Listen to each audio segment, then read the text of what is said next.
Junior Pass descent. So bumpy, so steep. There's like no traction, Well, It feels like I'm on ice. I'm just waiting for that moment where you realize I've broken something. I see a little blood.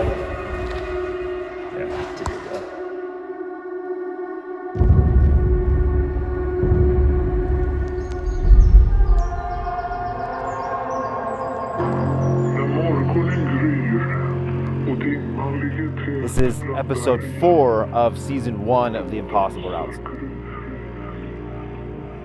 Which is crazy to think that we have done 4 lifelong achievements. Like if you just did one of these in your life, you would feel accomplished. We've done 4 of them in 1 year.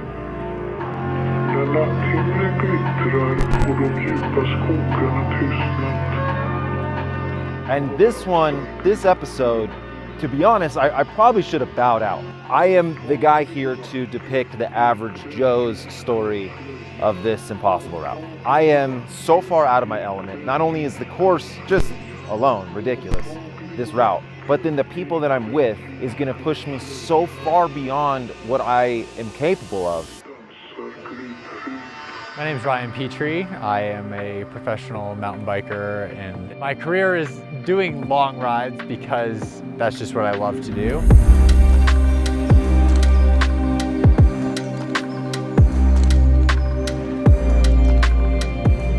So last year, my IT band flared up really bad. Since then, it was kind of an issue. Every day I would spend 30 minutes to an hour on PT and just foam rolling and everything I possibly could. Because all I want to do is be out in the mountains and be able to do these things that I live for. If I want to keep doing this career and I want to keep being able to do these things that I absolutely live for, I need to get to the bottom of this. So basically all this past winter, it's been rehab. It's been how do I recenter my body? Unfortunately, in that process, I had a bunch of back issues, some SI joint. I've got a couple surgeries, and it really made me hone in on, why do I do this? Why, I have to do so much PT and spending so much money just to be able to ride my bike. But every day I looked in the mountains and I said, this is why I do it. And the motivation was extremely high. All I've wanted to do is do a big ride in the mountains.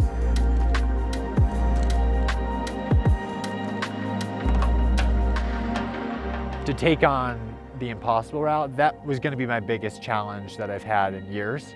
And frankly, I was really nervous.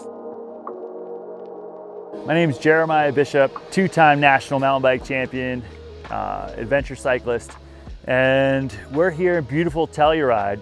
We just finished up the TellurideHellride, which by all accounts is probably the most ridiculous route that I've ever taken on in one day.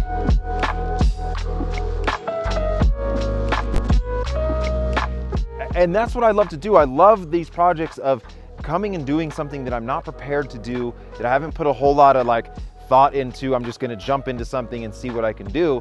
I like doing that. But at a certain point, you're gonna find your limit. And this one, that found the limit. At a certain point, we kind of go through this switchback and then it opens up to this view that's just this can't be real. If the Matrix exists, this is programmed. That's what I was almost thinking. If I was gonna make something in a video game, this would be it.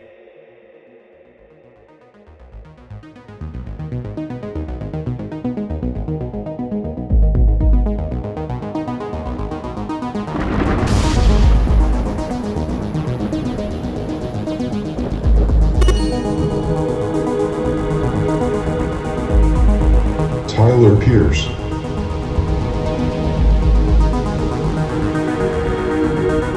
Petry,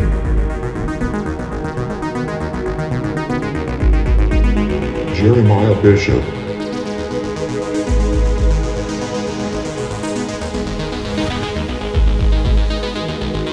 the Telluride Hellride.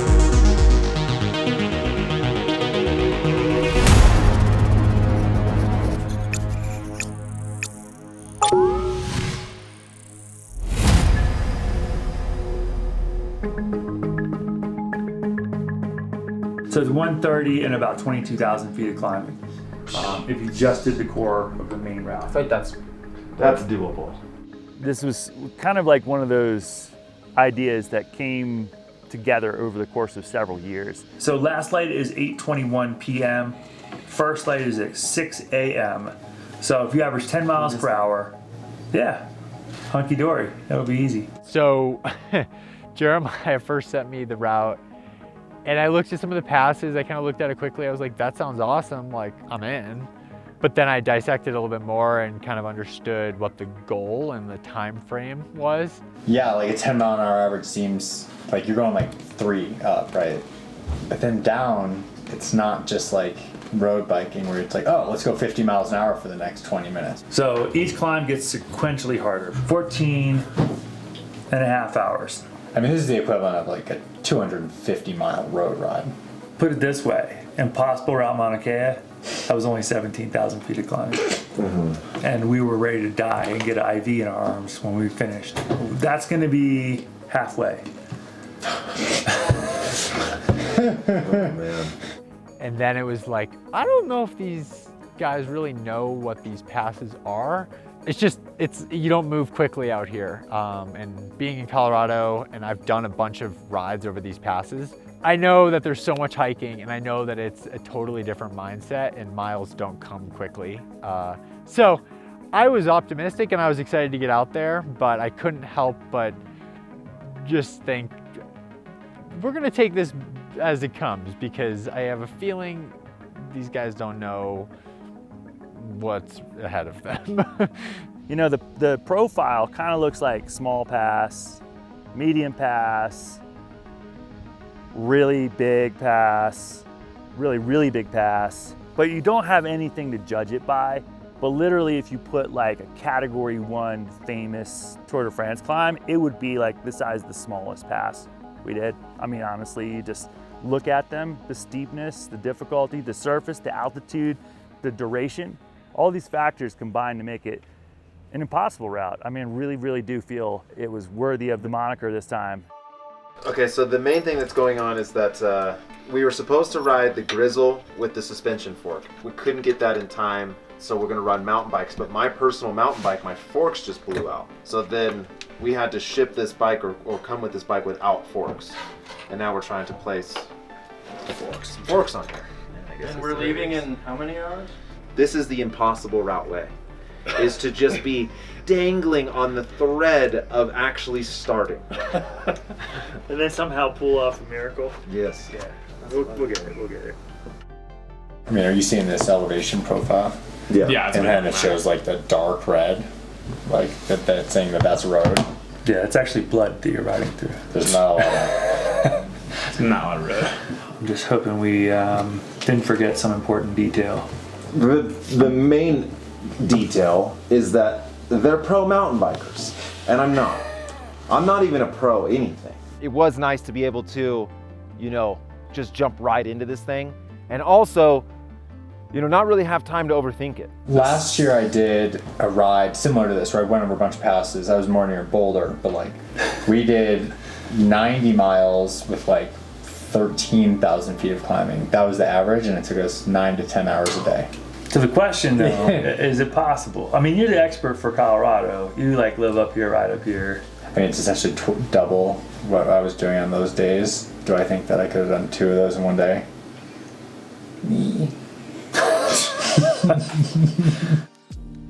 So we set out a time limit for this.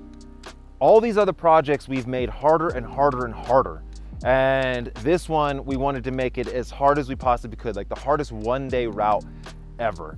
And so the one-day thing I was like kind of stoked on because we're not camping in the middle of nowhere, but also, what's the time limit here? Because do we start at 2 in the morning and give ourselves more hours, but then you're not really able to capture any film? Also super dangerous to go down some of these descents in the dark. Most dangerous trail in Colorado. Falling off Black Bear Pass. That's Black Bear Pass. Yeah. With the Jeep flipped over. Yeah, that's bad. Let's not do that. 130 with 22,000 feet of climbing. I say I'm like that's still a lot. we give it a go. I mean, I think like that's the core route. So we landed on We're gonna start at 5, we're gonna roll at 5, and then basically at 8:21 p.m., which is officially dark, see how far you can go. Every one of these I've started knowing I'm gonna finish. Like, it doesn't matter, I'm gonna finish. That's not where my mindset is. It's more just finish as much as I can. Set an alarm for 8:21 p.m. Lux and Exceed are the bikes that we chose for this mission. The mountains here, especially above tree line, are exceptionally bony, a lot of loose rocks, really, really steep, high altitude.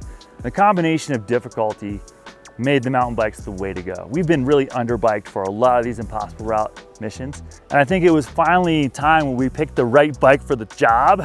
So I was really stoked about how the bikes performed. I just felt like the setup was really ideal for the route. So I've been riding in the mountains all summer. I spent a lot of time in Crested Butte. So my bike, I was on my Lux, which I think was a really great choice for this. And I just got off racing Leadville. So physically, I was kind of prepared for this. Mentally, the training was there. So I didn't really change anything.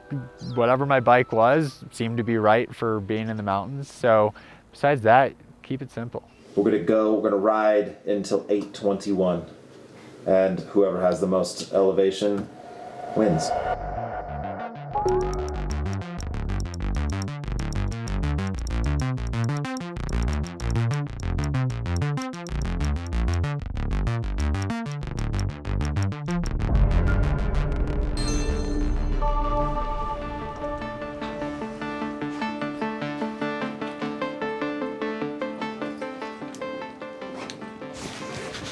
How are you feeling this morning?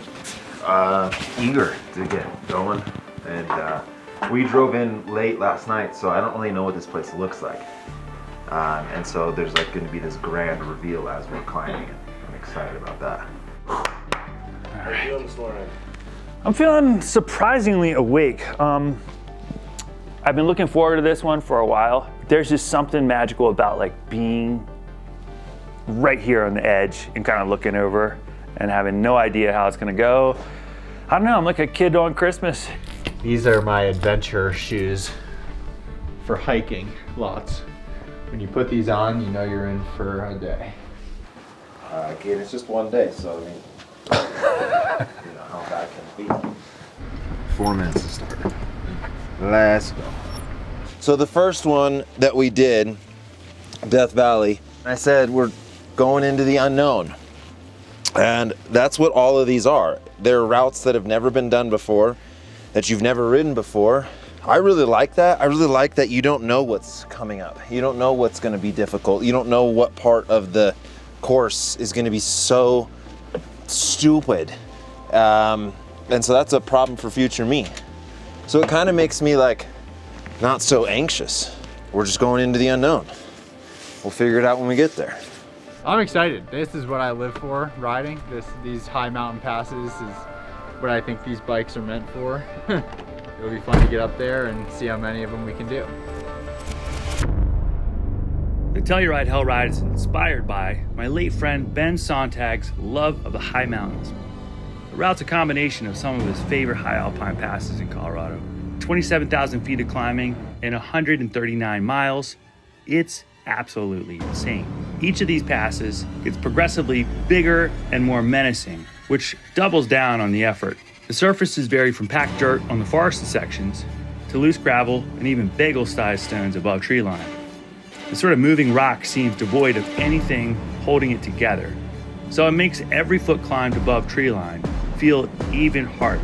Right away, first up are Ophir Pass, followed by Red Mountain Pass. After these 45-minute warm-up climbs, we took on the hour-long Corkscrew Pass and Cinnamon Pass before getting to the real giants. The last 3 passes, these are the stuff of nightmares. Each one of these ascents could be an all-day ride for some people.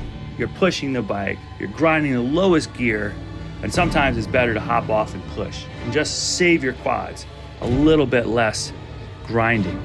The last 3 passes, Engineer Pass, Imogene Pass, and Black Bear Pass, all top out at a lung-searing 13,000 feet. Hitting these hardest climbs, exhausted, and at the end, of an all-day ride is part of what makes this route just insane to try to take on in one day. But I guess that's why it's called the Telluride Hellride. We're here for the Telluride Hellride, as we're calling it. Yep. It's going to be an all-day thing. These guys are at home here on their mountain bikes as could possibly be. I have not been on my mountain bike in months, so it's going to, I'm going to be struggling. But we're going to see, can these guys finish the whole course? I mean, can they complete the thing? Can they get to the top of Bear Mountain, right? Yeah, Black Bear Pass. Black Bear Pass. I think it's highly ambitious, but we're out here. We're going to try to see how many passes we can knock out, and I think we're really, really lucky to be able to do stuff like this. There are not many people that can do this, and one day we'll be old. I mean, I'm already like right looking at the edge of it, so I'm just stoked to get out there and just do something really exciting and genuinely different, and think about all the people that support us. So let's rock. Let's do it. Into the unknown. Yeah. Boom. Boom. All right. Andiamo.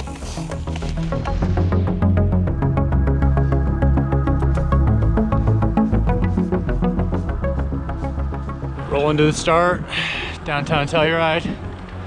Tyler, how you feeling?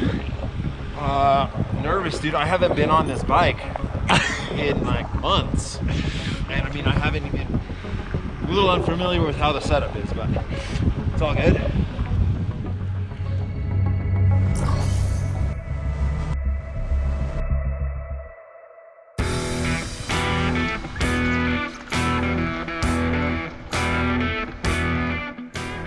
It was so difficult, so technical, and so hard to climb up this first thing 5 minutes into the ride that I honestly was thinking about just quitting. Editing myself out of this whole thing, it'd just be Jeremiah and Ryan, because I was so pegged instantly. I could see my heart rate. I was zone 4 heart rate just to stay with these guys. And so I was really scared of how this day was gonna go within the first 5 or 10 minutes. When you're starting to project what the day is going to be like, and if this is any indication of what it's going to be like, your boy's in trouble.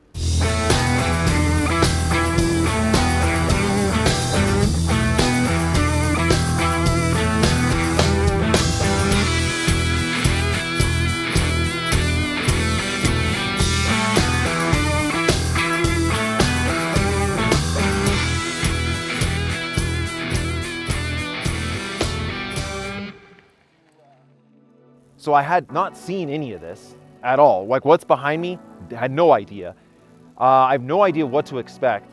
And we start riding up this pass and it is perfect. Like it's just unbelievable. The views are so unbelievable, but it's contrasted with, oh my goodness, it's just so amazing that I have this opportunity to do this. I can't believe I am here, life rips. To then the realization that you're having to now ride over the most difficult terrain I have personally ever ridden over. It is huge marbled rocks. They're all moving in like different directions.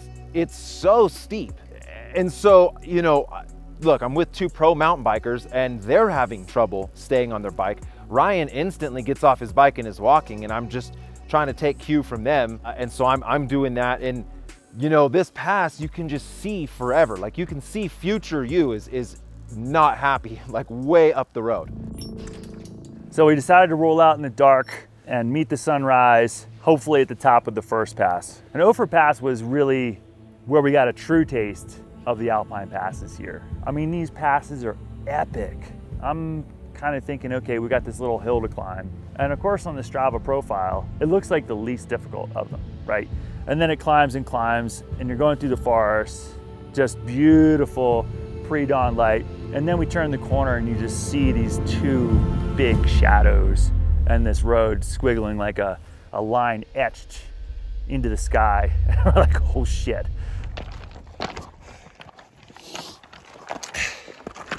Sometimes in these impossible routes, we kind of have this aha moment where the plans on paper diverge from the harsh reality that we are now facing.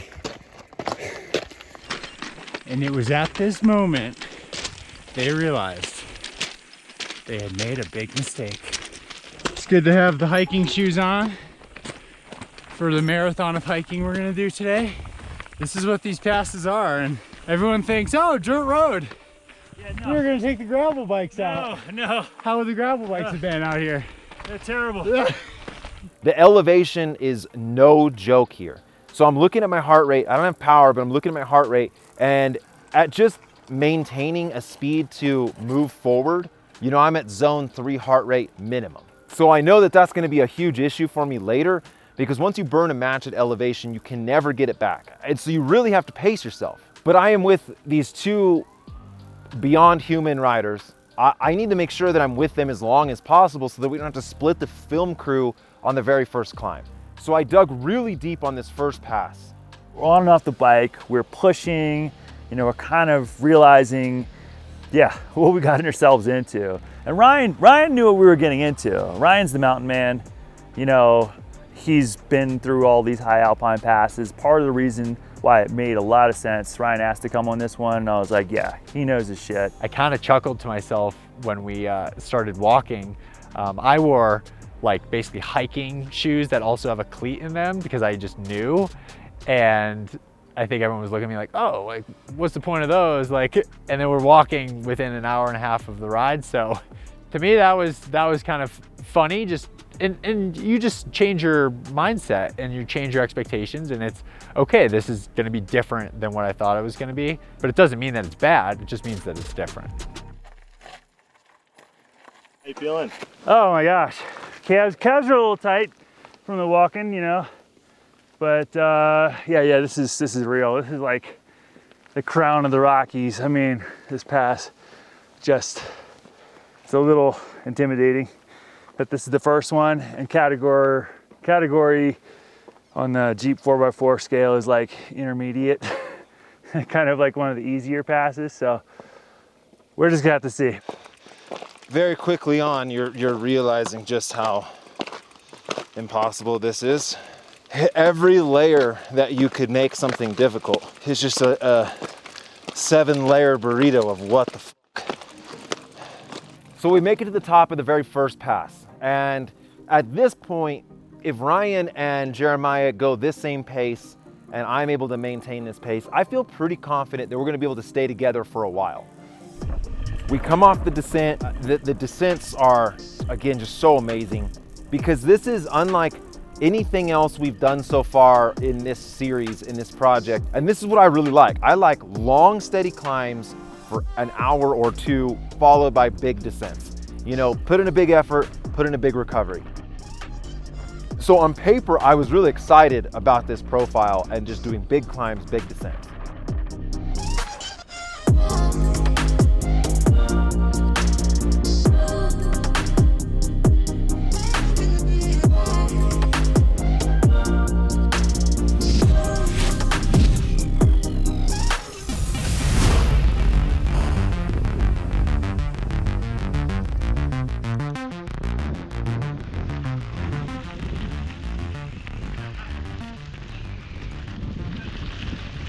Okay, so we're like 2 hours in, bro. I have no idea how I'm gonna make it much further. Just energy. Can't talk. We're so high up. We're about 10,000 feet of elevation. Air is thin, and you're having to go so hard just to keep the bike upright.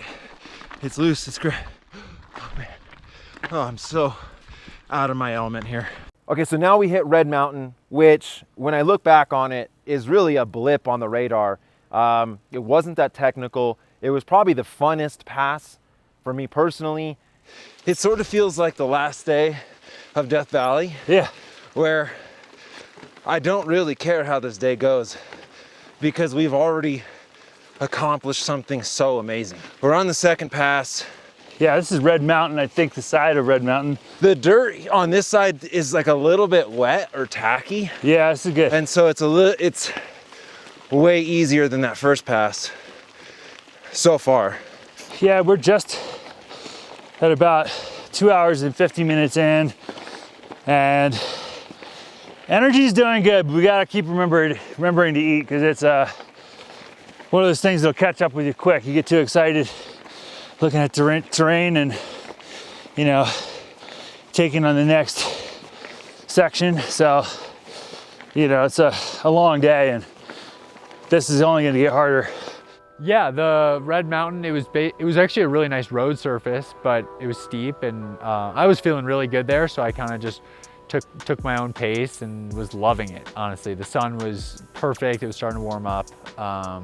So to me, that was just getting some fun climbing in and getting to some good views.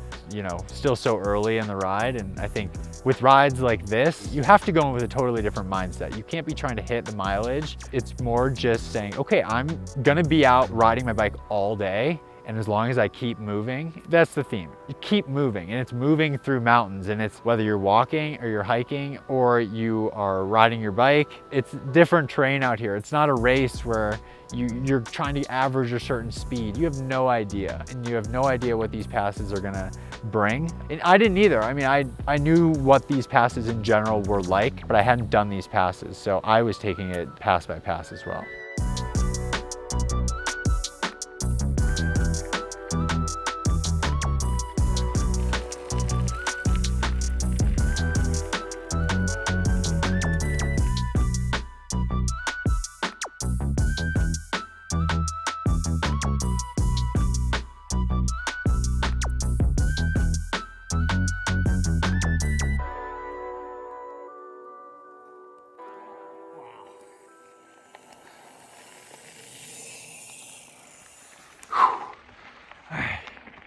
Few hours in, Tyler's just down there, a little ways.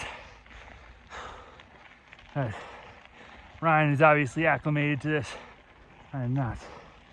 Wow, just unbelievable up here. We've ascended about 1,500 meters. That's about as much as the Ventoux, some of the bigger climbs in the Tour de France.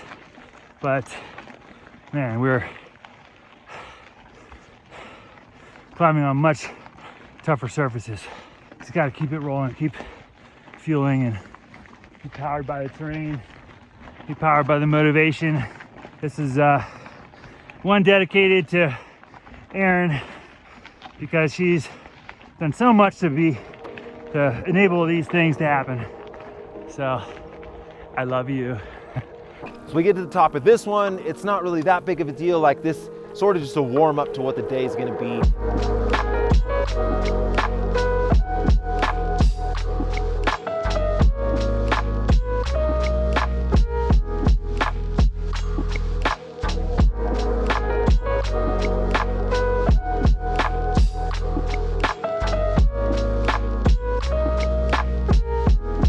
It's getting a little warm. I'm feeling really spunky, and I'm right with these two pro mountain bikers, so I'm just thinking, bro, I'm a pro mountain biker now.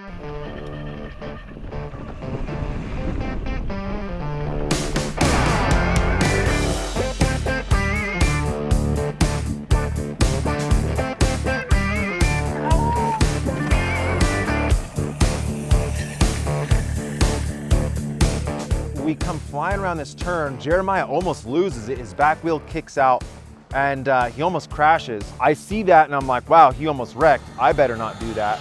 And then promptly shredded my face into the ground.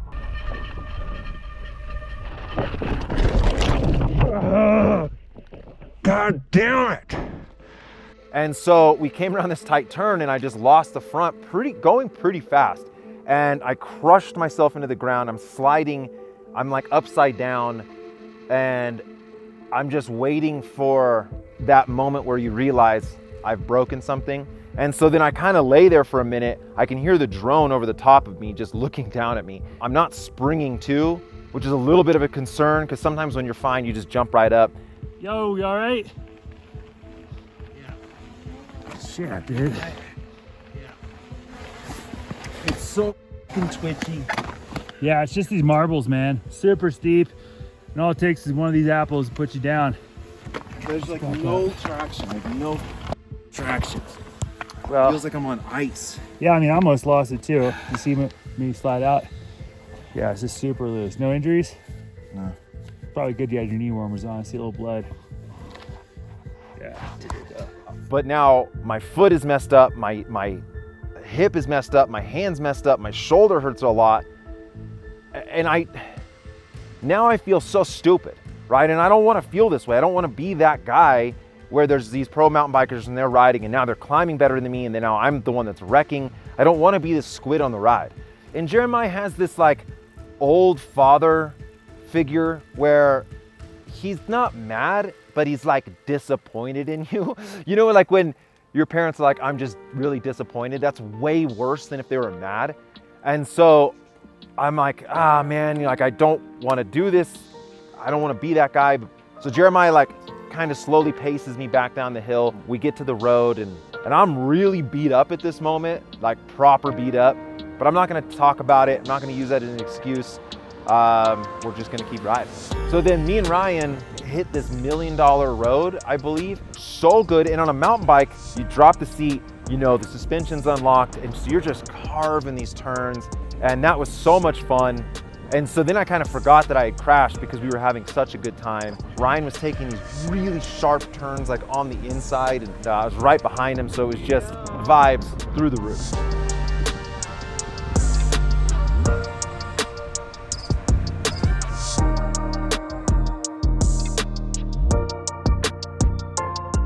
So I really hope the drone got my epic fall. Bro, I was upside down, just hearing rocks go over my head and just digging into my shoulder. And it's just thinking like, is this where I break my collarbone? I'm kind of made out of rubber, rolling wise. Just the Taco Bell parking lots that give me trouble. Oh, Jesus. Oh my God. How you feeling, Jeremiah? I'm feeling good. You know, we're different paces, and you know, par for the course. This elevation magnifies any pace difference you might have. So you gotta just anticipate that. We kind of knew it coming into it. Yeah, we'll ride together until we can't. But yeah, Tyler went down. That's not going to really help his mojo. He was already kind of a little hurting. So yeah, we'll just try to encourage each other, keep each other in it. And each person's ride is going to be each person's ride.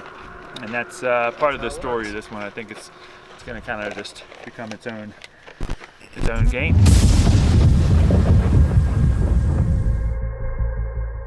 Okay, so now we get to Corkscrew Pass. And Jeremiah is off the back a little bit. He was getting food or doing something. And so I'm with Ryan. And I am wanting to stay with these guys. I feel my mind wants to go hard, but my body and the elevation, it's like there's a rev limiter, which is really strange. I want to go hard. I want to stay with Ryan. I want to show him that I'm, you know, not an idiot, but it's just, there's no possible way to recruit any more energy from my body. And it's not even where I'm cracked or I'm out of calories. The elevation is just flatlining everything. And so Ryan's riding away from me, and no matter how bad I want to stay with him, I literally just, there's nothing I can do. So now I start to feel like I'm drowning. Like you have shackles on your feet and you're trying to keep your head above water, but you just can't. And it's inevitable that you're gonna sink, and that's gonna be your day. And so then Jeremiah comes and he passes me, and now I'm getting really frustrated.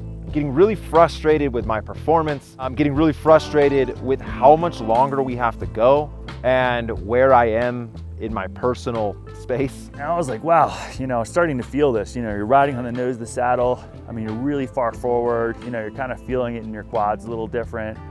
Okay, we're on the third pass. I mean, I can't keep the bike upright. I'm so frustrated. I feel so stupid. I hate being this fucking guy. This is truly impossible. Yeah, we were kind of splitting up on pace, you know, kind of getting off on separate pace. But we were all kind of making a good effort to find a rhythm, you know, 3-4 hours into this thing. I mean, you kind of know what you've got. You kind of know where you are as far as physically, as far as where your performance is. I felt like I was riding pretty decent given the elevation. We topped out or started to top out at Corkscrew, or so I thought, and then you turn the corner and bang, there's this reveal of like, oh, I'm only halfway.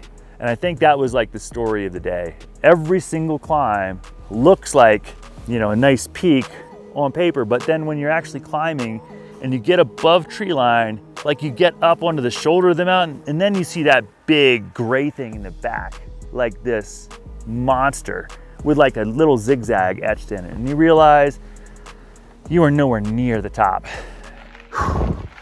Okay, 4 hours and 40 minutes in. We've ascended 2,200 meters. That's like 8,500 feet. That's what we just came up. This is called the Corkscrew for an obvious reason. Tyler's down there having a tough go, but he's walking one section. Ryan's kind of gone up ahead. I stopped to get Tyler a bottle just to keep him moving.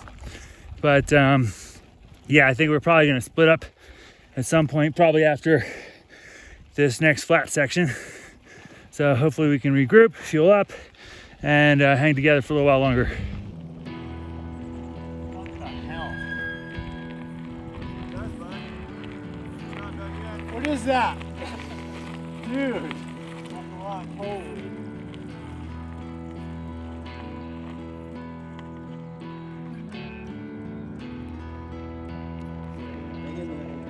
Holy shit. Well, it gets a lot of Yeah, enjoy it now. This is comedic.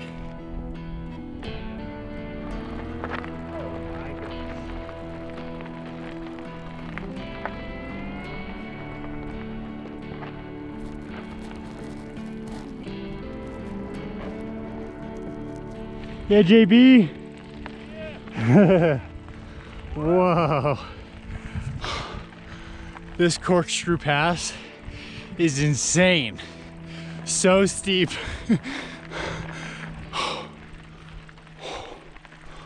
Oh my gosh. In Corkscrew Mountain, the other two guys never really even mentioned much about this, but it was so difficult. It's these sharp switchbacks. The dirt is so loose. It's hard in every possible way. Like, check every box that's hard, because the elevation is ridiculous, so you don't really have much power. You can't really think that well. It's so steep that you really need to stand, but you can't because it's loose. And then you have to go fast just to stay upright, but now there's no elevation. So it's like, ugh. And then there's motorcycles are blasting by you. So now you really have a context of how slow you're going. Yeah, I mean, the switchbacks in Corkscrew were just phenomenal.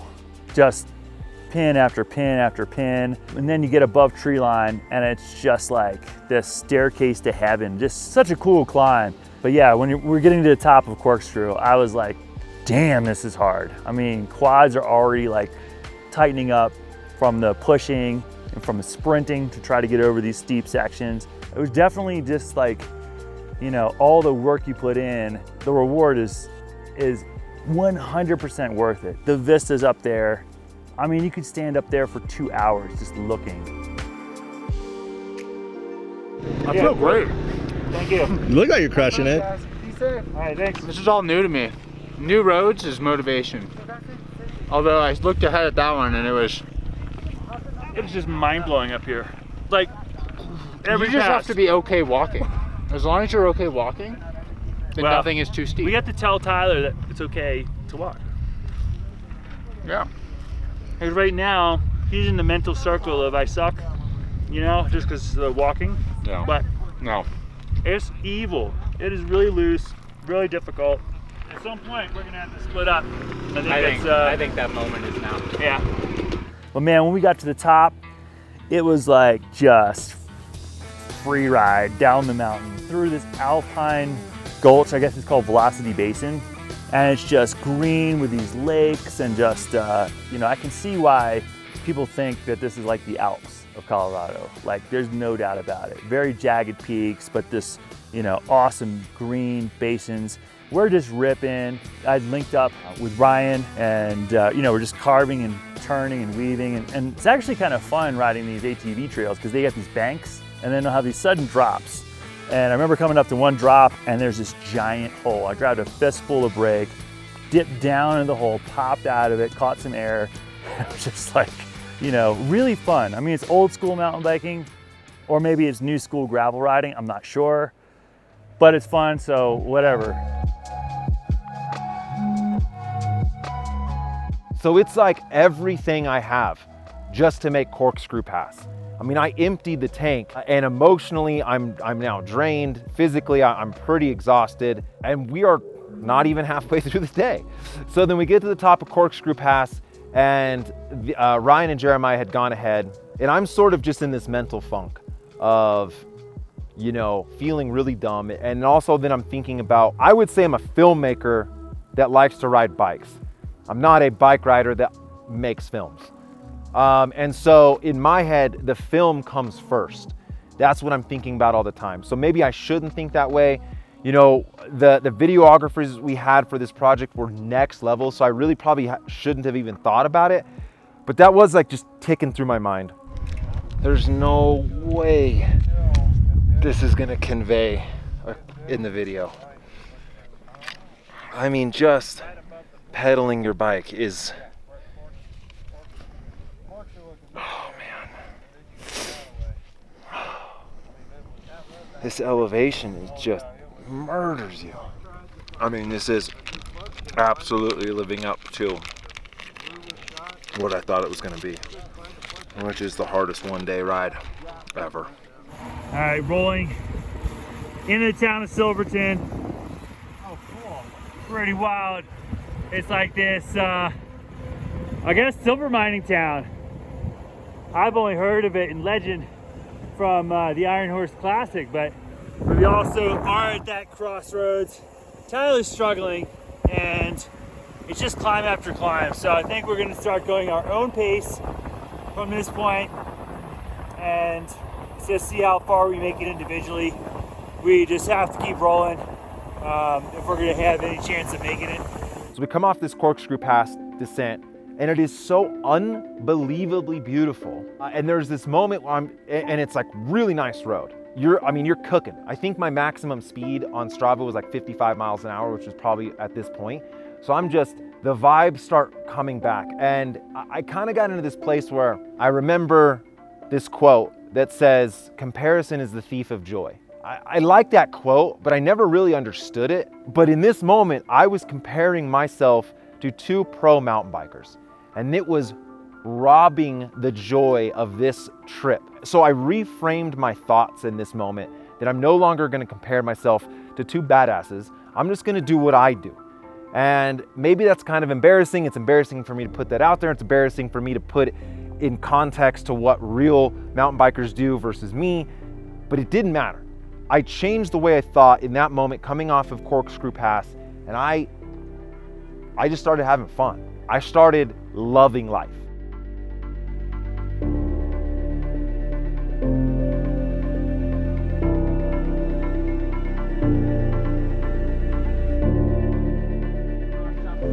Well, we're 6 hours in, and I mean, this succession of super steep passes, like it's easier to walk a lot of sections of this. I think we're gonna roll, and after this next climb, roll our own pace and see how it rolls. How you feeling? I feel good. It's looking good. Just pace it out. This has been super fun. That Corkscrew is one of the steeper ones I've ever done. We're 45 miles in. Yeah. Okay. With 8,600 feet of climbing. So we're about 35–40%. Don't give me percentages like that.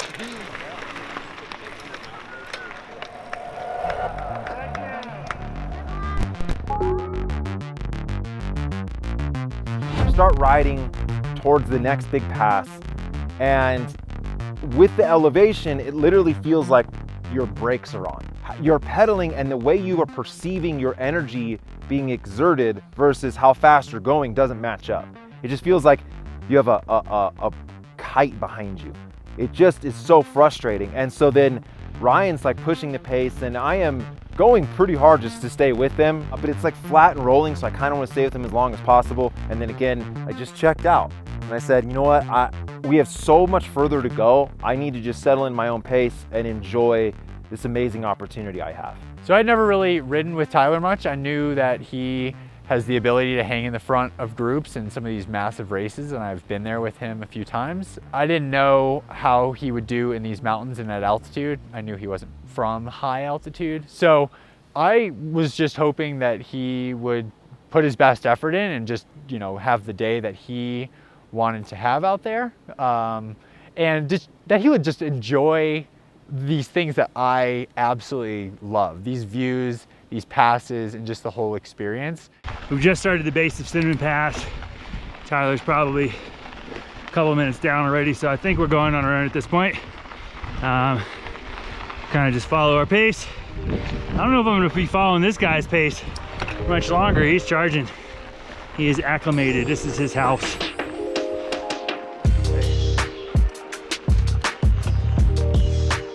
It's definitely apparent that Ryan and I needed to kind of find our pace. We linked up with Tyler for a little bit, but if we had any chance of making it back to Telluride, we had to definitely boogie. It does, all of these passes just gradually send you into Shitsville. I mean, it just slowly leads you in. We hit Cinnamon Pass, and so it's not that bad, but it just, every half mile, it gets worse and worse and worse. Worse in more technical, steeper, looser, higher. And I don't know at what point in this movie that I have explained the elevation, but we are minimum 8,000, maximum 13,800. I think we're around 12,000 feet in the air. I mean, it's so freaking outstandingly beautiful. But I am,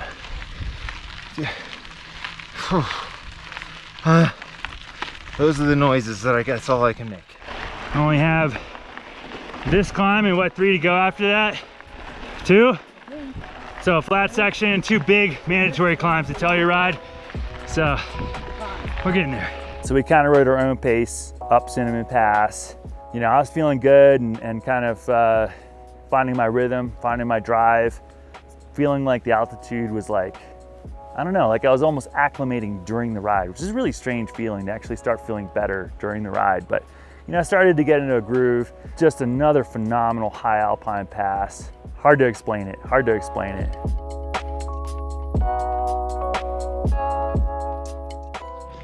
On Cinnamon Pass, having my first little bonk. So just ate a bar. Jeremiah's just grinding up the hills. Body feels good. I just kind of like got dizzy for a second there. But when that happens, you just gotta like soft pedal for a second, get some food in, and just say, all right, I can turn this around. But pushing through that, definitely not what you want to do. All of a sudden you'll be laying on the side of the road.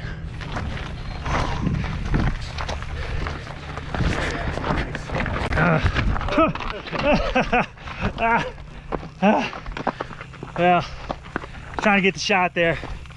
But Cinnamon Pass is, you know, like a lot of the other passes, it gets bony above tree line. Super cool though. And man, the Cascades, blue water, something up here. But it's getting tired. Yeah, so we were climbing up Cinnamon Pass, you know, going by this awesome stream, old mining stuff, but it's fairly manageable grade. But then you turn right and then climb up into the bosom of the pass. And the scale of the mountains is difficult to describe. I mean, you're looking for 2 miles in that direction and seeing this giant peak over there and nothing between you and it. And then you look to the right, another 2 miles and another behemoth peak. But you're just in this basin with no signs of humanity. And it's like being inside of like a snow globe. You know those things you get, you know, like the holiday snow globes, and you're inside of this different world. It's like you're just in this magical world of like high definition, crisp, massive peaks with zero sign of humanity. It's something really just wild about the alpine zone.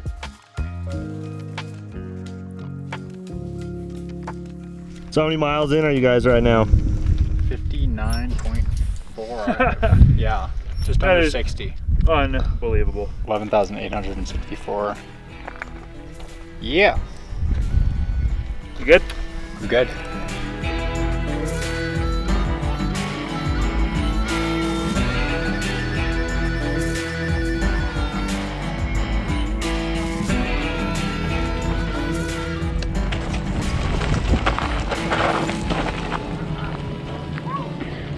So we are almost to Lake City. 77 miles in. Not gonna lie, this is kind of the part of the ride where you're about halfway through, you're a little tired, and you start to wonder why you're out here. But what we have going for us is lots of snacks and good scenery. Honestly, I love steep climbing because it feels like such a more primitive activity where you're just physically trying to like keep moving forward, and the effort is dictated by the terrain. So I actually did not enjoy the flattish downhill because one, my body was starting to get a little tired, but two, I feel like I had to mentally put the effort in to keep going. And for every mile we got further away, I knew that we were going the wrong way from Telluride. I mean, it was nice to have some chill miles to just kind of like relax the mind, but I like the high climbing. I like, you know, being up there. So I didn't, I didn't really want to go any further down.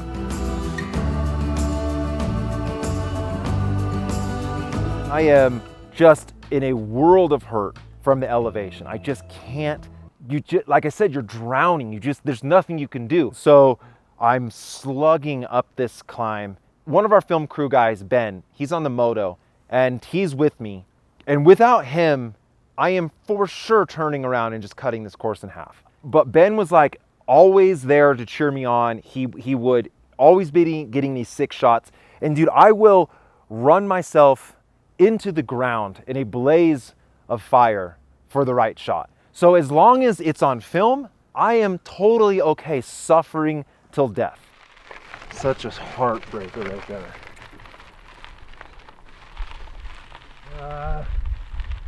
You got this.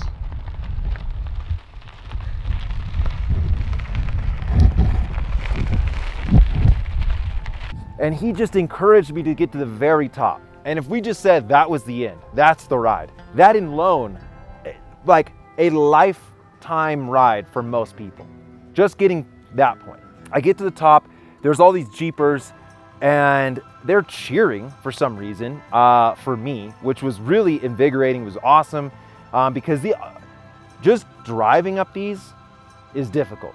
And so to see someone doing this under their own power, not on an e-bike, I don't know how the other guys saw it, but the love I got from the Jeepers, from the side-by-sides, from the motos, was so heartwarming and really motivating.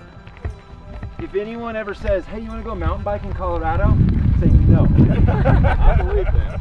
Good job! Not shabby. A little tired 8 hours in, but the scenery seems to make it move. You know, it's funny because like I was into such a climbing mode. You get down to the lake, you know, Lake City's got this beautiful neon blue-green lake, and you're just cruising along. It's kind of hot down there. And that was actually what most people would probably find the most enjoyable part, but I really wanted to be back up in the mountains, like up on like the steep side, you know, switchbacks, climbing up and being in the alpine zone. It was a big contrast, and you know, there Ryan and I stopped at the store, and we walked in this funky little store, like they had like cigarettes, like vitamin water. I mean, it's the weirdest store ever. But yeah, that was a real contrast. You know, we needed a break at that point. It was really starting to wear on us, all this climbing and all this like torquey bit. Have you ever been up Engineer Pass? Not on bicycle or foot, but on the OHP. How is it? It's Hard? Long? I mean, to me, it wasn't hard. Long, yes. It took us about 6 hours. We're on the far side of the route, Lake City. So we're way over halfway of the mileage. Yeah. We still have almost 10,000 feet of climbing to go. 10,000 feet of climbing in 2 hills. hills. Where are our stats? Oh, 6:30 behind. Let's roll. I put a pacer on there. 6 minutes and 30 seconds. 9 hours in. What's 2 climbs? Okay, we're at the top of Cinnamon. I mean, the elevation is such an ordeal that there's not much going on in my head. I'm just like a blank slate, which is actually a very like spiritual and esoteric experience. Monks will go their whole life trying to get their mind to be silent, and during these impossible routes, almost every one, there's that moment where you're just a floating ball of consciousness rolling through the world.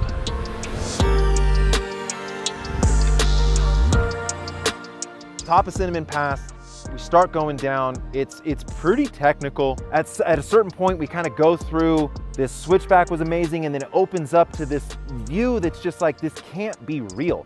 Like if the Matrix exists, this is programmed. Like that's what I was like almost thinking. If I was gonna make something in a video game, this would be it. It was unbelievable.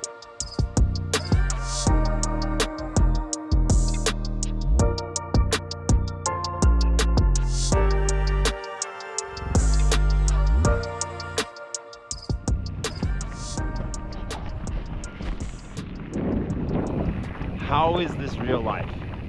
How is this real life? This is insane. I've never seen anything like this in my life. It's just spectacular. And so I actually stopped and I started taking some pictures, and then I kind of started messing with my suspension, and what I found was that both front and rear were set to the bunny, right? So it was just like super fast rebound. So anytime my front end would lose traction, the suspension would shoot out. And so then I actually adjusted it, turned it to the turtle, and that completely changed the characteristics of the bike and made it wildly better, which obviously you're gonna be like, well, dude, why didn't you have that set up before this? I didn't know I was gonna ride this bike till like 3 days before, and it was in pieces. It is what it is. The show must go on. So I fixed the suspension, and now the vibe for me personally is just an all-time high.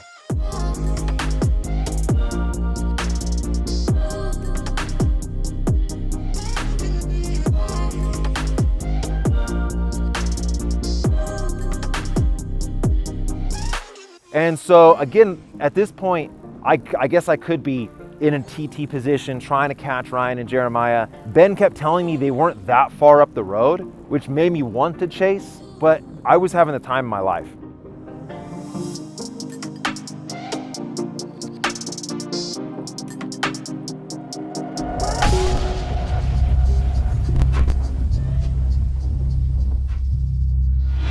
Man, Engineer Pass goes forever. I feel like I've already been climbing for 2 hours and I'm only at 10,500 feet. Getting sick of my bike seat. Pretty wild places up here. Looks like some kind of store. Wow. I guess you can go down to that mine shaft. No thanks.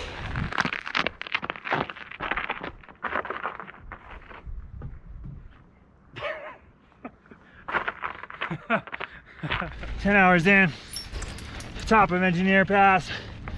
I'm definitely hurting a good bit, but also pace is good. Pace is good. Engineer Pass is what really kind of started to take it out of me. I found my own rhythm. I let Jeremiah go and I found my headphones and I put in a podcast. Just trying to mindless get through some miles. That's the point in the day where you're about 60% of the way through and you've got so much to go, but you also are very tired. So that's the hardest part of the day. And Engineer Pass for me was just not very enjoyable. Engineer Pass sucks. I'm over it. It's not even steep right here, but I'm just so sick of pedaling right now. Feels really nice to just walk. My feet were starting to hurt. 12,100 feet.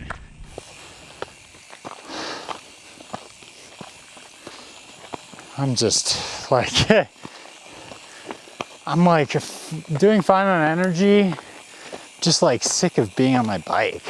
So in the Death Valley project, I said this, but it never made it in the video, which is that there's this movie called Contact. They make contact with aliens and they go to this other galaxy. And when she first sees this other galaxy, she says they should have sent a poet and not a scientist. And that's what I feel like, is that I don't have the vocabulary to describe what this place looks like and how it feels. All I can say is it's awesome, it's beautiful, it's amazing. But those words don't capture what this is. And maybe we need to bring a poet along for one of these impossible routes, because there's no way I can verbally pass on the feeling to you of what it's like out here. And so we turn onto Engineer Pass, and it's like just this crazy gradual climb. You're going through this canyon, it's amazing. And now that I'm all by myself, I start to crack. I'm out of calories, I'm out of water, very shortly on into this climb. I'm by myself, and I just pull over and I lay on the ground. And I'm having that moment of there's really probably no way I'm gonna be able to finish this pass. And so I'm just laying there trying to think of how I can quit. How do I get out of this situation? So because this road is so difficult, Travis with the van had to be in like a town super far away.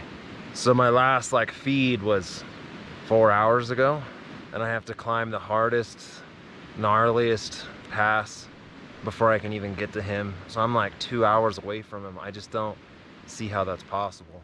When I turned that corner up there and on that switchback and I saw the first bicycle, I said, I gotta get a picture of this. Yeah, I don't know how they're gonna do 6 of them. They're really doing 6 passes today.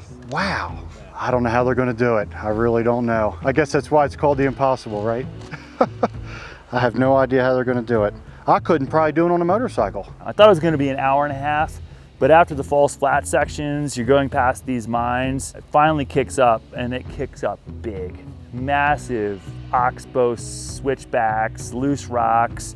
It's just never ending. And as soon as you think you've topped out, you're just coming up the shoulder of the mountain, and then you see the head, and then you're like, oh, damn. The top of this is so steep and way longer than I thought. Looks like there's only about a mile and a half left. Grossly underestimated this pass. Grossly. Woo. How y'all doing? Good, how are you doing? Good. Right on, enjoy. Oh man, good to see some other riders out here. Nice. I hope that's the top. You've been saying that for miles. I've been saying that for like an hour. I was thinking about Ben, and so Ben Sontag, that he has the KOM on that climb. I was wondering why he wanted me to come out here and ride this stuff. And I get it now. It is really magical. It's a real special place, and really one that's like, you know, each one of these passes would be a day ride for a lot of people. Like I think, you know, to do Engineer Pass and descend down the other side, you could be like, damn, that was a really good ride. 2 passes, okay, that's an epic ride. If you wanted to do Cinnamon Pass, Engineer Pass, descend back down to Silverton, that is a big, big ride.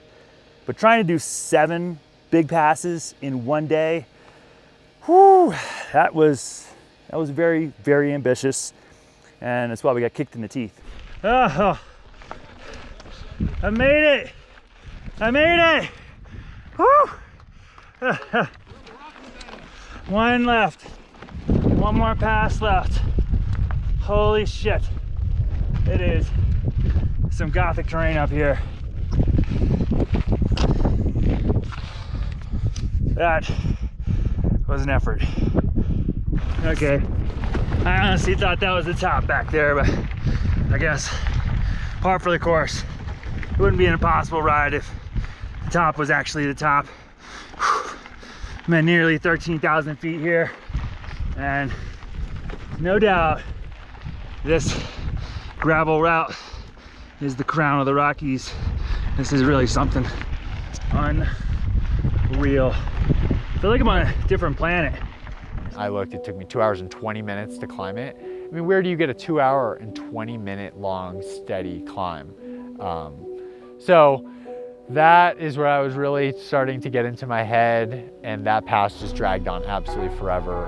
And of course, on the other side was a more technical of a descent than I could have ever imagined. The most bone-jarring descents I've ever done. Engineer descent was the most technical of all the passes by far, but descending took like 40 minutes. You got these huge rock slabs at the bottom, you know, big holes and chunks and debris everywhere. Like some places you can't even like really decide a line because it's just like slab, hole. I had to shake my hands out, my ankles hurting, feet hurting. But yeah, we were, you know, kind of expecting a beat down. But I was not expecting something that technical on this descent. So it was really, really something. Engineer Pass descent. So bumpy, so steep. My wrists barely even work. But look how sweet this is. Oh my goodness. Wow. Whoa. Don't fall off there. The descent off of Engineer was just like so involved. It was constant picking of lines. I mean, I went off, I felt like a 4-foot drop at one point, and so it's just like, and it's so rocky, and you're just, don't flat, don't smash my rim, don't break a wheel, like, and then all of a sudden you end up on this $1 million highway again, and the song in my head is the one from Shrek, where it's like, and it's like the perfect light, and I like put my dropper down, and I said, I'm not pedaling for like ever. And I just stood there like shaking my wrists out. Wow. This place has no lack of spectacular. About 12 and a half hours in elapsed time. And yeah, really pleased how I'm feeling. Just rolling my own pace at this point. Engineer Pass is messed up.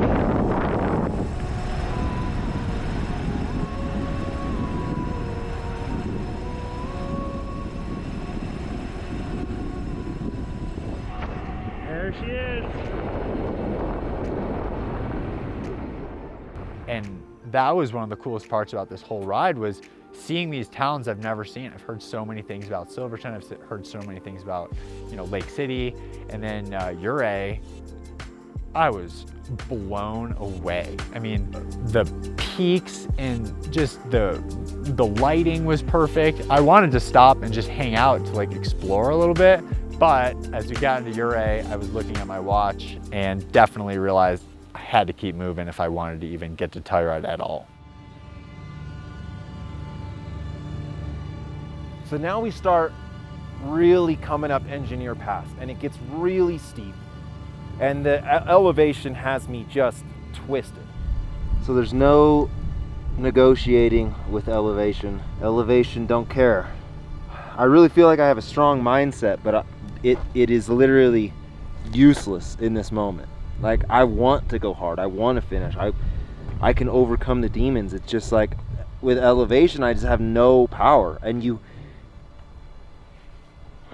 need power to climb this thing. And this is what I love about these situations, is that the primal instinct inside of you is survival. And so you're always gonna have these doubts. That's totally normal.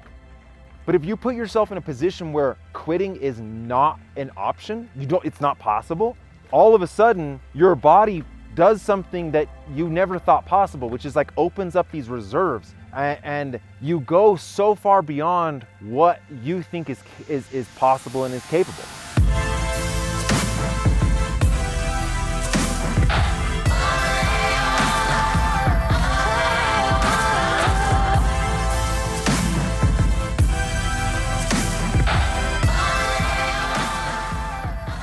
I might be able to finish this pass, but then technically there's 2 more passes.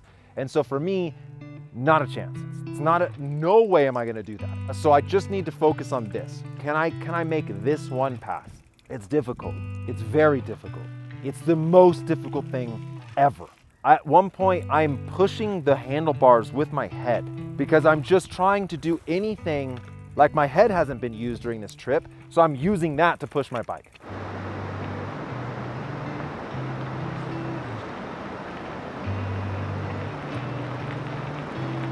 Outside of Ouray, hopefully heading to Imogene Pass.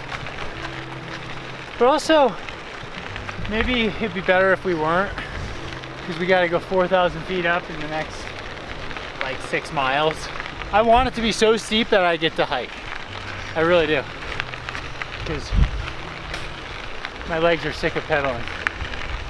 How was that last descent off Engineer? Ha! That pass is insane. Super pretty, but you're not taking some Prius up that thing. Oh my gosh. Oh, Shazam. I thought I was just bonking really hard, but no, it's real. This is like pretty special. Really special place. Coming down Engineer Pass, you get to a slot canyon, you can see the sun was dipping below the mountains. And I mean, like, I'm doing like the Boy Scout thing where I'm like, okay, ooh, that's only 2 hours. It's just no way. No way would we descend down and then be able to hit Black Bear Pass. I mean, that was a fool's errand. So, climbing out of Ouray, we're not even at 9,000 feet. And I just realized the last pass, Imogene Pass, is 13,100 feet, which means over 4,000 feet straight up in the sky. After 12 hours of riding, this is a complete kick in the nuts. So the goal was to get to Telluride before 8:21, which is official like sundown. Based on how quick I'm going and how steep this is, it's gonna be hard. I just want to get to Telluride. I've got a headlamp. This pass is a monster. I think the worst is yet to come. I knew that it was gonna take a big effort to even get over Imogene Pass even before dark. And coming out of Ouray, I remember thinking that we were at like 8,700 feet, and I remember just going, hey Siri, what's the elevation of Imogene Pass? And she goes, Imogene Pass at 13,000, and I was just like, what the? All right, now I'm really hurting. Halfway up this 1,200 meter final climb. I gotta just stick it out. Got it. I think I'm gonna make it before dark. Holy shit, what a day. So I lay down at one point. I'm probably an hour from the top.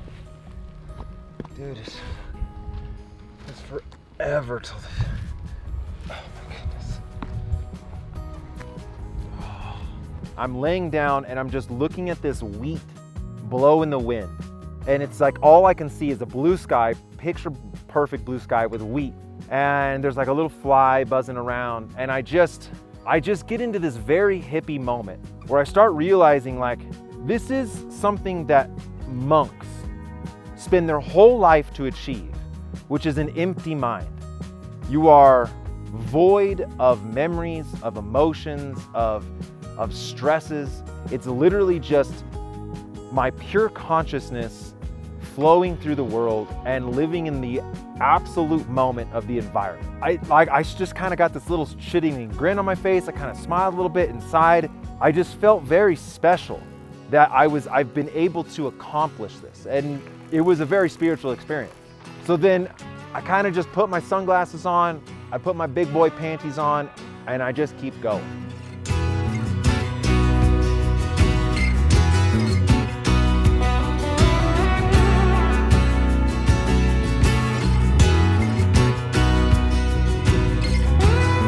I don't know how we did it. I literally don't understand how we did it, but we did it. I mean, we didn't finish the ride. There's still like 10,000 feet of climbing left in the route. I'm not gonna make it. I'm barely gonna make it over this, but we made it over this. So that's a small victory in itself.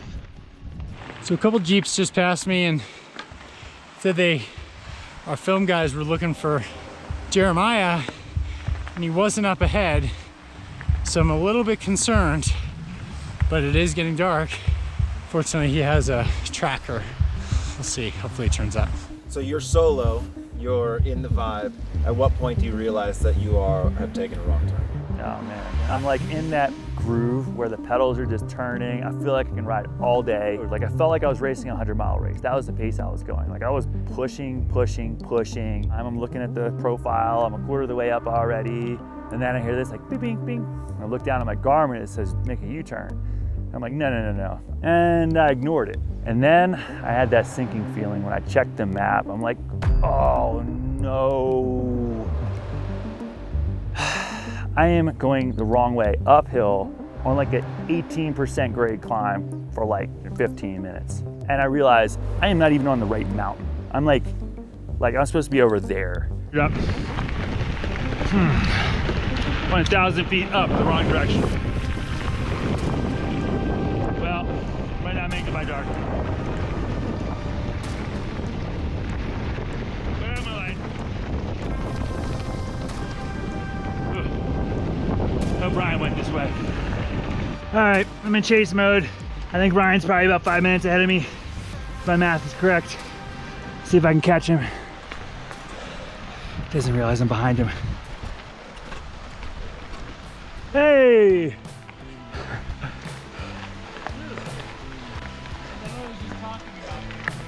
I went the wrong way up that hill, like 1,000 feet. It was terrible. We wanted to climb. We found Jeremiah. He went the wrong way. Bonus climbing though. Now he's in the lead. No fun. Yeah. So there are these reveals, like you'll be climbing for like an hour and a half, and then you hit tree line, and you look up, and you're like, oh fuck. Where's the house? Yeah, way up there, the top of that. I figure we got another hour of punishment, 45 minutes at least. Right over that hill is Telluride. I can't even walk. Oh man, we turned this corner, thought we were mostly done, and we still got like, what, 1,000 more feet to climb. When we get up to like what I think is 1,000 feet of climbing left, but it's so crystal clear. You look up and you just see this giant gray wall. And then I saw the line, this little hair type line across. And that was the top of the pass. And that's when I realized, no way, we're gonna make it over the top before dark. Ryan and Jeremiah had their day. This is the top of my day. So I am in my head, I'm done, I've made it. It's still sun, I mean, the sun is going down, but I have accomplished what I thought would be impossible, which is to make it to the top of this pass before sunset. Now, if you've ever ridden a bike and you look at your profile, if you look, the up is hard and then the down, you're like, cool, well, this is a huge downhill. I'm gonna get to just rip home. It's not how this pass was laid out. It was so technical, so difficult, and it's not a matter of, you know, just unlet go of the brakes and sit on the seat and go. You are like proper mountain biking. Like I'm really trying to think about my form, like my elbows up, like my back straight, my toes in, like I'm really trying to not die. And so I'm tiptoeing down this descent for what it feels like about 30 minutes. And then I stop and I'm kind of shaking up my hands and I look at the profile and I'm halfway down the descent. And I'm like, come on, no way. Wow, we just turned the corner to that. See that traverse up there? After this incredible wall we're facing, we got traverse all the way up to there. Just unbelievable, unbelievable. I've never seen anything like it. I'm like, man, all right, we're just gonna have to hit the pause button, see where we are at 8:21. And yeah, man, it's about 22,000 feet of climbing. So by far the most climbing I've ever done in one day. But yeah, we were just shy of the top. Just have to keep pushing. We're almost to the traverse. I think that's rideable.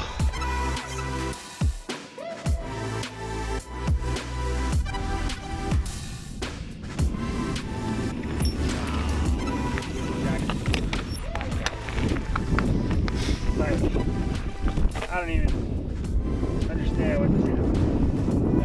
That was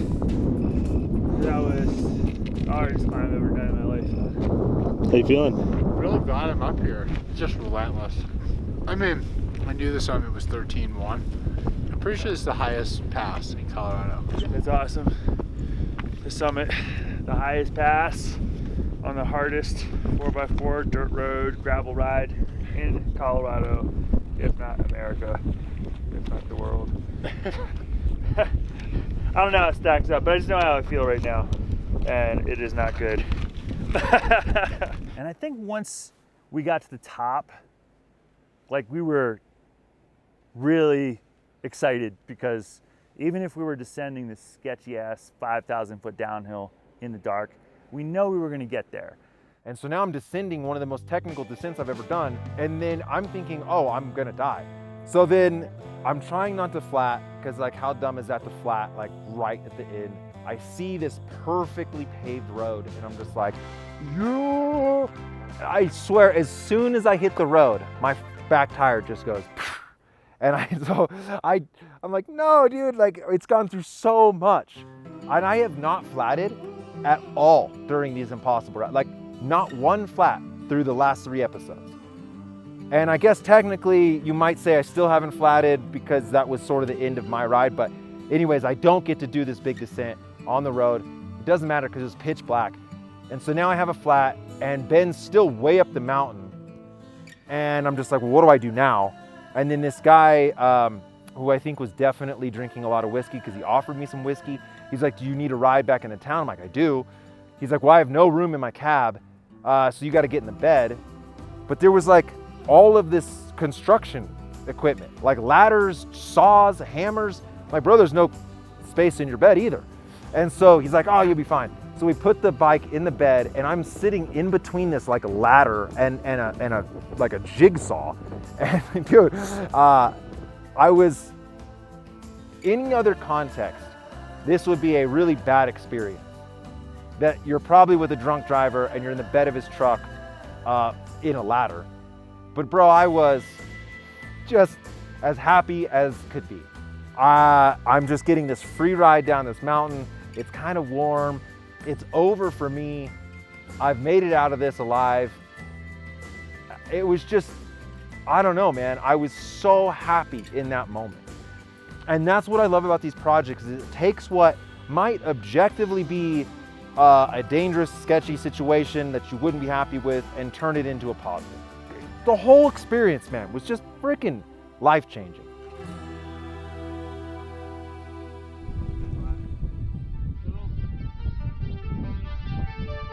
There's no decision, because you either go back down the hill into Ouray or you just keep going to Telluride, and that was the easier decision. So we just kind of said, all right, that is where we got. Now let's drive this thing home.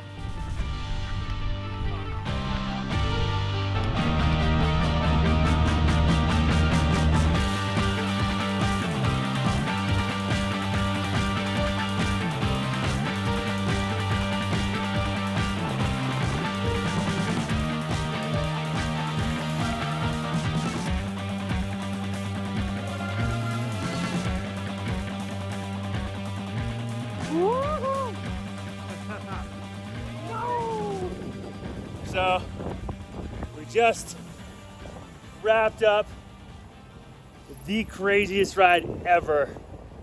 It's gonna take a little while to unpack this one. I don't know, what do you say? How would you describe this? Lots and lots of steep, hard climbing, but super rewarding views. So yeah, got that. Unreal. Way harder than I thought. Every pass I underestimated. I need to find some place to lay down. Oh, it feels so good to be horizontal, even on the hard park bench. Yeah. I don't think anybody should go do that ride. That was really awesome, but in kind of like a just ridiculously brutal way. It's gonna be tough to really unwind and explain it all. But in the meantime, I think we should go get some pizza. Pizza. Well done. Yeah, I think the whole day I was very motivated by just being out doing what I love, and especially after my injuries. Like every mile that would tick by and my IT band was okay and my back was okay, I was just like, there are so many moments where I would have died to be able to be out here. So that was awesome. I think early on, just going easy where I could and just having that mental space of like, all right, I'm gonna be out here all day and just keep moving and do the best you can. That to me just helped to kind of calm everything down and preserve that mental energy. And when it gets hard, you just say like, okay, like just keep moving. And instead of it being, oh, I can't ride this, or oh, my back wheel, or oh, I'm so tired from hiking, it's like, just keep moving all day and see where you land. You know, we were climbing Engineer Pass. I mean, I even thought this on Cinnamon Pass, but Engineer Pass is like another level of difficulty. Like just so hard. You can't breathe. There's dust coming off of the ATVs. And I'm just thinking if Ryan and I, professional mountain bikers, you know, ace high altitude riders are struggling right now, like just really, really struggling. You know, what's happening to Tyler right now? I know I was worried he wasn't gonna make it over the pass. And I heard from the guys, the camera crew, that he was gonna try to make it over the pass and then down into Ouray, but having seen that descent, I'm thinking he's gonna hit that descent in the dark. You know, it could crash off of an embankment and you never see him again. Like, you know, I was just genuinely worried. You know, maybe we got a little too deep on this one. So for me personally, I made it 5 of the 7 passes. If Jeremiah and Ryan had completed the next 2, I'd have felt like a real POS, but they didn't. They did not make that last climb. I don't think it's possible to do that without, you know, I mean, maybe, but Ryan and Jeremiah are so, this is perfect for them. And for them to only make it 1 more pass than me, even though each pass is huge, made me feel really good about my effort. You know, that I got that far, and that on my best day, all the training, everything goes the right, you know, perfect. I'm only making it 1 more pass. So this was truly an impossible route. We have set out to make impossible routes 3 times, 4 times, if you count Hawaii. And each time we succeed. This one, I feel good that it was impossible and that we weren't able to complete it. The irony is that this overambitious route that we built, like, I mean, it's like if you went out to run a marathon and you only made it like 18 miles. Like, that's literally what happened yesterday. But the feeling is completely different. It's a feeling of great accomplishment. It might have been my best day of the year. I'm not kidding. Like, I was riding at 12,000 feet, firing, legs were good, hydrating, focused. You know, we had good camaraderie. You know, we had moments and times where it came down and came up and came down and came up. But even though, you know, we only made it to Telluride, we didn't add the additional climb, I am really stoked with how my day went. You know, I think it's not about finishing. I think that's what's unique about this particular impossible route. We knew it's gonna be, how much can we do? How much can I do? How much can you do? And I think when people, you know, come up and just talk to me about their experience, you know, it's about going and doing and going and trying. And it's really the challenge that puts us out there in these mountains. And I tell you what, I'd go right back and try again.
out there riding in the most beautiful place in the world for impossible routes to Telluride. Just made me think of my good friend Ben Sontag. This is one of his favorite places in the world to ride. I'd like to dedicate this impossible ride to you, Ben. Sure, I'm echoing a lot of people's sentiment when they say Ben was just a warm, loving character, just a pure, positive, glowing human being, and the world is not the same place without him. Because I know that his inspiration lives on in the people that he reached and the people that he touched. And it reminded me of a quote from Jimi Hendrix: "When the power of love overcomes the love of power, the world will know peace." One of my favorite quotes of all time. It made me think of Ben and his spirit, his positive energy, and his love is still here.